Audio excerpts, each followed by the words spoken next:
we'll just start off with a nice easy one, which is why Lincoln? What is it that you like about Lincoln? Lincoln is an outstanding school district.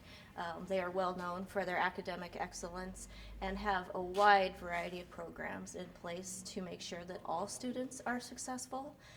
And I also have ties to Lincoln. My parents still live in the community, and my son lives not far away in Beatrice, so I would actually be coming close home too. Nice. Does everybody sound okay? Because I noticed one mic is down. Mine sounds fine. I just don't want to I think we're good. mess you guys up. Okay. Can we get you to spell your name? Yeah, I wondered why I didn't get that question. That's the easy question. What's Yeah, the question? my name and Oh, spell it, right? Yes, thank you. Okay. I am Jami Jo Thompson, JamiJoThompson. All right. And so tell us what your day's been like so far. What have you got to learn about Lincoln that you didn't know before? Yeah. Oh, it's been a fun day. I've got to meet a lot of great people, from students to community members, administrators. So it's been fun to see the different perspectives. I am familiar with Lincoln, but I've just really enjoyed meeting the new people.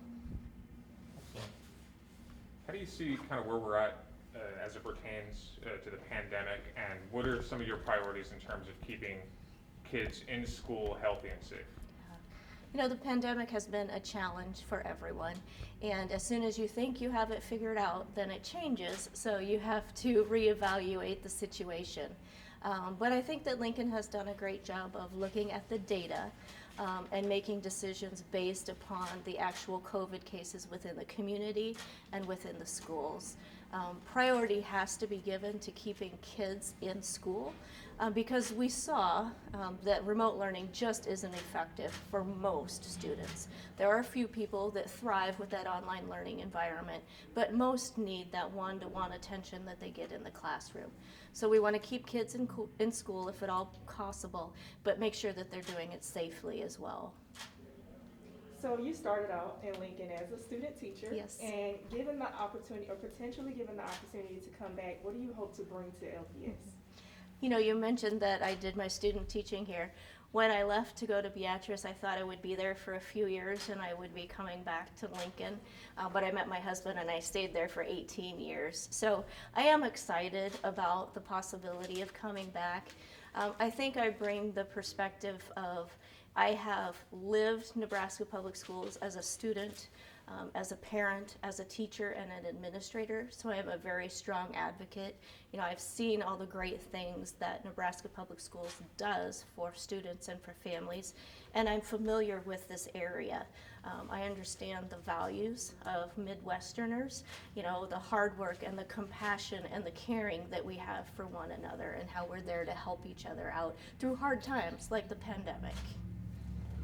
Are you originally from Lincoln? I'm originally from Dorchester, Okay. which is about 35 miles from here. But I lived here for about 6 years, went to the university and lived here for 2 years while I commuted back and forth to Beatrice before I finally committed to living there. You know, the current superintendent, Dr. Joel, is a very public-facing superintendent. What do you see as a superintendent's role being in the community? Oh, I think it's vital that the superintendent is visible within classrooms, schools, and the community, and not only visible but accessible and approachable, so that people know that it's okay to come up and ask questions and have conversations. The input and feedback that you get through those informal conversations is absolutely critical. I also think it's very important to involve all constituent groups into strategic planning, having everybody at the table so you get their voices of students, staff, parents, administrators, community members, business leaders. Everybody has a different perspective and everybody brings value to that process. Education, like many industries dealing with labor shortages, what ideas do you have as it pertains to bringing teachers to LPS and retaining some of the good talent that you have? Yeah, that is really approaching a critical, almost crisis level. I feel like part of that issue is we need to reframe the dialogue around education.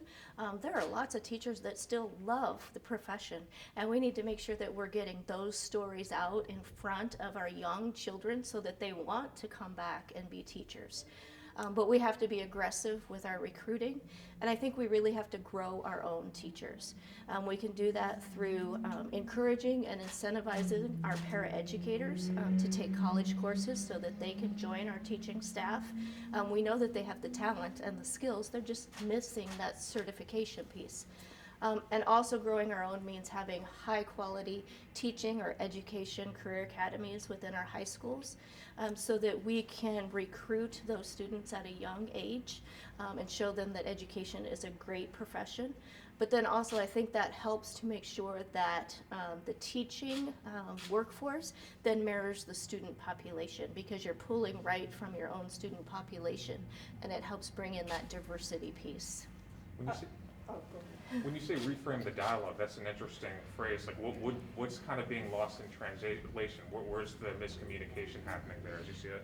Well, I think that social media puts out the negative about everything, and so you hear the bad stories that happen. You know, a staff member may go home and vent on social media, and then that takes off across the nation. But a staff member may not go home and say, oh, I had the super fabulous day and I got to do this.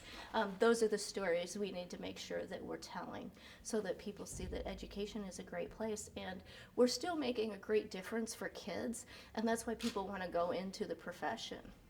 What are your thoughts on addressing the graduation rate here in LPS? Yeah. Since I've been in Norfolk, we have increased our graduation rate from 85% to 94%. And there is no magic program, I have to say.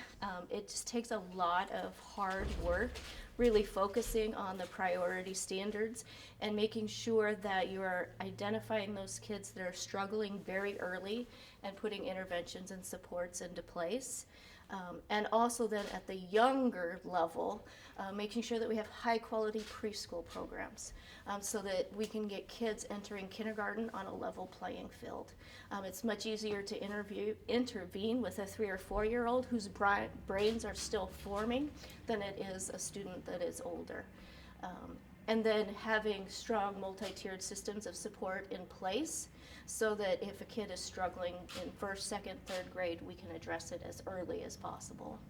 So you were also named a finalist at Millard. Is it kind of difficult balancing being part of 2 searches? Yeah, I mean, both Millard and Lincoln are exceptional school districts. I think they're the best school districts within the state. They provide a lot of leadership for other schools, not only with the state, but even within the nation. And so I'm very proud, you know, that I can be a part of both of them. And it's very exciting as well.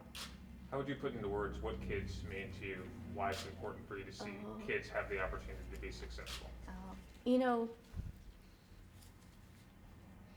kids are amazing, one thing, but I mean, they're also our future. You know, if we don't invest time and resources into our children, then we don't have a future.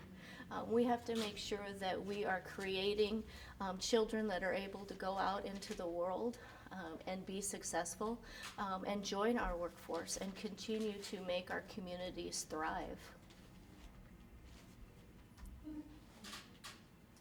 What do you see as some of the challenges facing young people in this modern age? Is it social media? Is it, you know, the pandemic? What do you see as some of the challenges that are hurting kids right now? Oh, I think both social media and the pandemic have played a large role. Social media is a challenge because it's not a very realistic depiction of life, and so then children compare their own lives to something that's very fictitious, and they don't feel like they measure up. And then I think that causes some social emotional issues and even mental health issues. We were seeing that grow before the pandemic, but the pandemic has definitely exacerbated that. You know, having 5 months outside of school without contact, without your peers and your teachers to support you. And then coming back and it not exactly being normal. Having a lot of stress on students and families and teachers. We've just seen lots of mental health issues, and we need to make sure that we're layering those supports into our MTSS process so that kids get that support that they need. What do you see as a superintendent's role working with the Board of Education Okay. I think that it's important that the superintendent and the board work together to really set the mission, vision, and strategic plan for the district. Then it is the superintendent's role to be the face of the district out in the schools and the community to really champion that mission and vision, and get the entire community on board to support and advocate for that. What is one thing about your leadership qualities that you want LPS staff and also parents and the community to know? Okay. I have a very collaborative, principle-driven leadership style. So I believe we all do better when we work together as a team. I will seek out input and feedback from my constituents, and I really value that. But when I make decisions, I look at my personal values as well as the core values of the district. So looking back to that mission, vision, and strategic plan, and always asking 3 very simple but important questions. Is this what's best for kids? Is it good for our staff? And will it fit within and advance our district mission and strategic plan?